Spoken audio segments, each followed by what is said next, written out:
Hi, welcome back to Ask Ellen. Real questions, real talk, real change. If this is your first time here, welcome. My name is Ellen and I'm a personal coach. I like to help women get through the bumps in their lives and maybe work through the hiccups that's happening that keeps them from being happy in their lives. Today we're talking about something that every woman has dealt with at one point or another in their lives. And it's dealing with people who just take all the energy right out of you. Some people call these people energy vampires. And yeah, it's a great terminology for those type of people.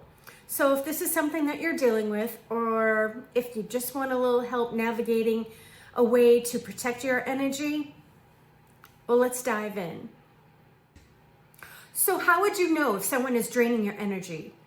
This might actually seem obvious, but maybe there's someone out there that just hasn't realized that that's exactly what's going on. Here are some signs if someone is draining your energy.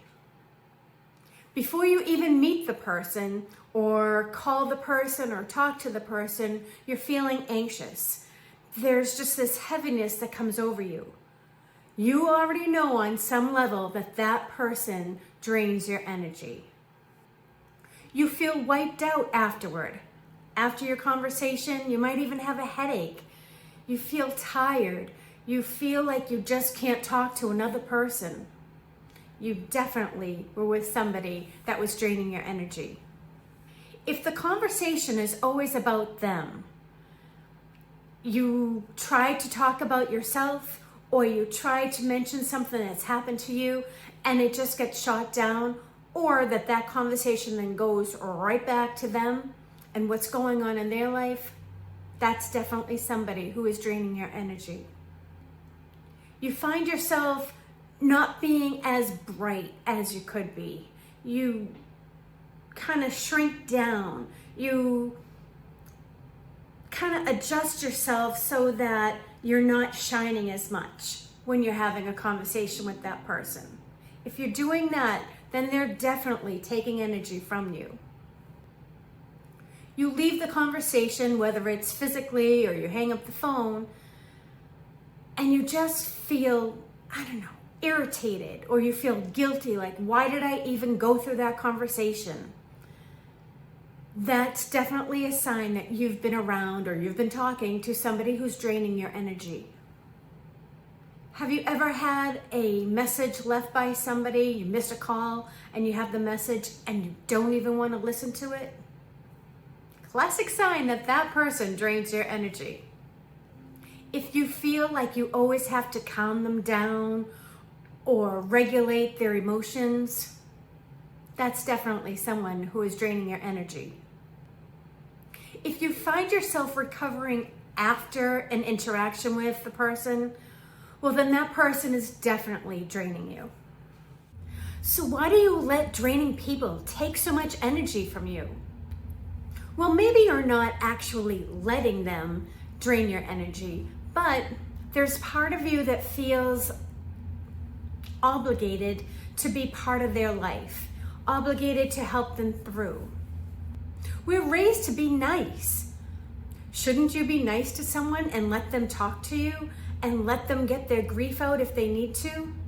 You avoid disappointing people. It's not in your nature to disappoint or to let someone down. And because of this, people can take advantage of it.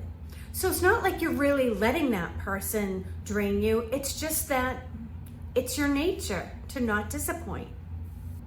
You're used to being the caregiver. The role of caretaker automatically puts you in a place where your energy can be drained. You feel responsible for other people's emotions. This is common too, and it's not like you're trying to control the person, but when you see someone is hurting, you want to do something to help. People who accept your help are not draining you, but the people that don't, and the ones that you feel like you need to keep encouraging to change their emotions, those people are draining you. You're afraid that saying no might cause a conflict. in not wanting to have conflict, you've opened the gates to possibly being drained of your energy because the person knows how to manipulate that situation. And the weirdest part of why you might be letting someone drain you, even though that all sounds kind of weird, why would you allow it? But it's actually, you've normalized being drained because it's familiar.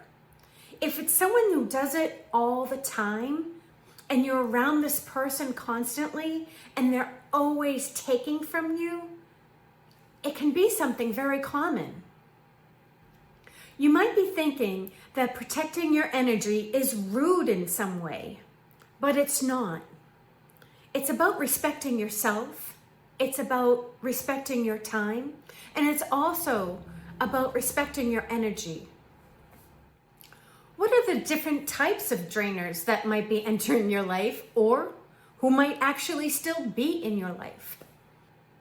Although I'm sure there are more than just the ones that I'll address today, here are a few examples of the different types of energy drainers that might be in your life. Number 1 is the crisis magnet. You know the person, oh, I gotta talk to you right now. Oh my God, this thing happened.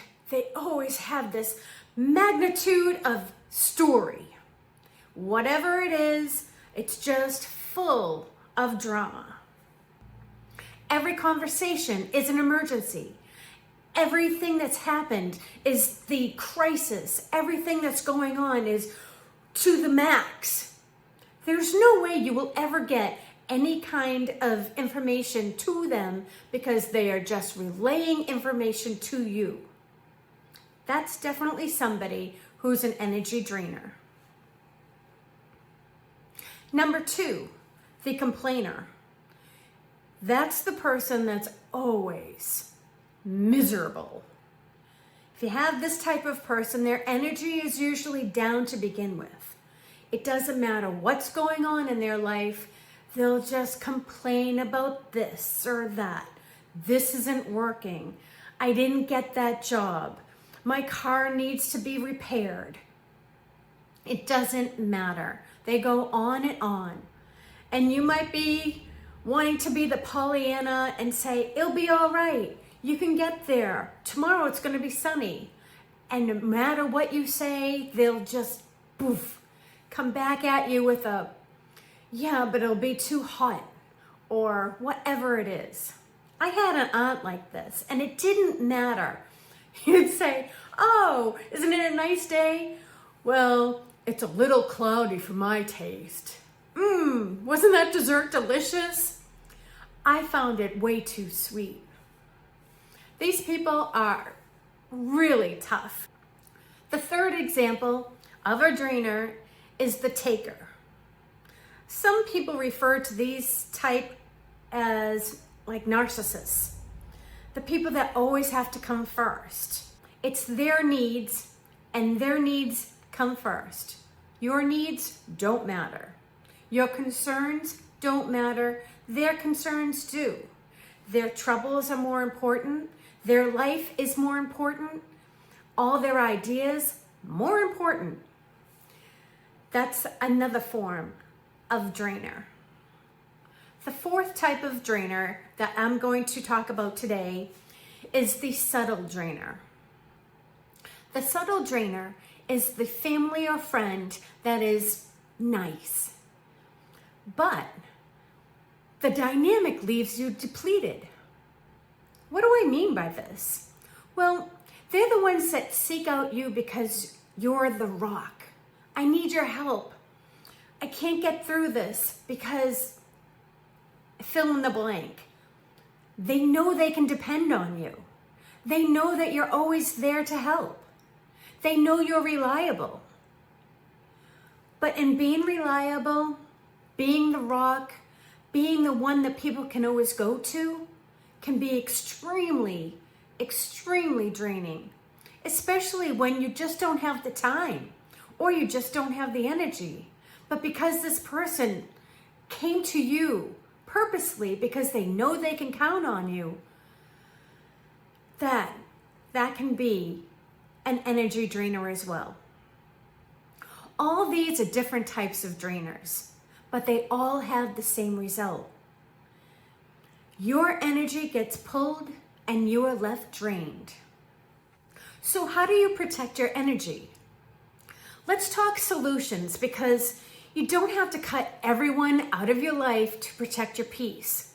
But there are some subtle changes or different things that you can try so that maybe when you are with these people, you don't feel quite so drained. Or how to avoid it completely so that you won't be drained. One thing you can try is to limit your access. Maybe you can have shorter conversations, or fewer texts, or more space in between each of the times that you visit with that person. All these times that you can just limit that access will make it easier for you so that you don't feel quite so drained. Another tip you can try is to maybe bring someone along with you. Having maybe a buffer person with you so that you're not just the one giving all your energy, but now you have someone else that can give a little energy as well. That might not be easy to do all the time, but hey, if you're going to a party, bring a +1, it might help. Another tip you can try is to change the tone of the conversation. If things are getting a little too deep, try to lighten the mood. This isn't always easy to do, however, you can try. If it doesn't work, maybe you just end the conversation. Remember, you don't want to try to fix the person. You are not the person's therapist, and it's not your responsibility to fix their chaos. Maybe you can listen a little bit and say, I hope you can get through that okay. Or, yeah, that does sound tough. That's all you need to do. Another tip you can try is to try not to react to what it is that's being said. This may not be easy, but the more you do it, the more it becomes something that you can do easily enough.